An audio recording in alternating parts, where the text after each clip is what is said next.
For my KOZOL representational analysis assignment, I decided to focus on the desensitization of poverty that occurs when the media shrinks the issue down to a mere number. On the front cover of my project, I drew a ton of tiny gray people and the number 42 million. This is the number of people who are impoverished in the United States, which is absolutely devastating. But when such a large number is thrown around, it is hard to actually wrap one's head around what this equates to.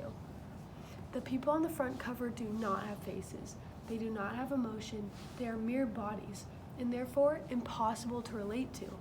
This is exactly what was described in the textbook by Miller on page 91, that, quote, speaking in abstractions sometimes permits us to accept what we might not admit to on a personal level, end quote. Turning poverty in the United States into a number allows the rest of the population to overlook it, as we overlook so many other random statistics. But turning this number into real people with real stories makes the issue much harder to ignore. And this is exactly what KOZOL's Amazing Grace accomplishes. By telling the real, intimate, and shocking stories of the everyday lives of those living in poverty in New York City, including children, KOZOL's refusing to allow his readers to ignore the fact that those living in poverty are human too. They are not animals, they are not delinquents, they are not criminals, and they are not to be separated from the rest of the American population. They have the same emotions, morals, and desires as everyone else. Quoting a priest from St. Anne's Cathedral, KOZOL writes, quote, every child among us has a precious life and holds a precious dream, end quote. This is why, when I open up my project, it expands outward from one of the gray stick figures and shows a variety of different drawings representing the breadth of experiences that each and every person living in poverty possesses, including the aspects that hinder their ability to escape from poverty. KOZOL describes the dangerous environment that those living in poverty are exposed to on a daily basis, including gang violence, burglary, and toxic waste. I represented these through the broken window, gun, and trash can drawings.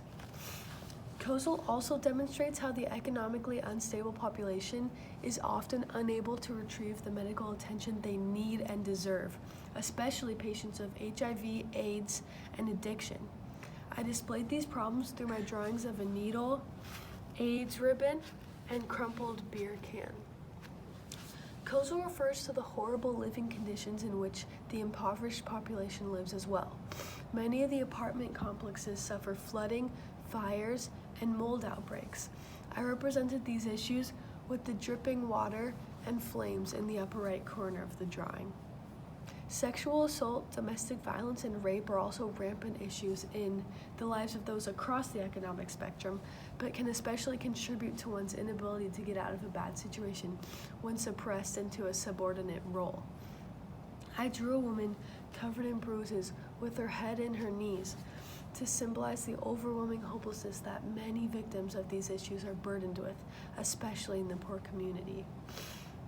However, it is also so important to recognize that these people are not defined by their economic instability and the struggles they have faced throughout their lives. They are people with real hopes and dreams and emotions. As KOZOL says on page 78, quote, you have to remember that for this little boy whom you have just met, his life is just as important to him as your life is to you.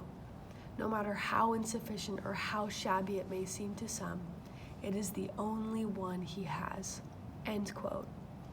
I included two people hugging, a cross, and flowers growing up the side of the drawing to symbolize the fact that hope does still exist in various forms through religion, family, and passion. These various factors, and countless more that I didn't have space to include in the drawing, illustrate the important message that everyone has a story. Everyone has a complicated tangle of experiences that brought them to the place they are today, and it is necessary for our society to recognize that. In the words of Dios on page 155 of the textbook, quote, All Americans do not have an equal opportunity to succeed, and class mobility in the United States is lower than the rest of the industrialized world." End quote. This is true due to the differing levels of struggles one may face across their lifetime, let alone when race, gender, and class is taken into account.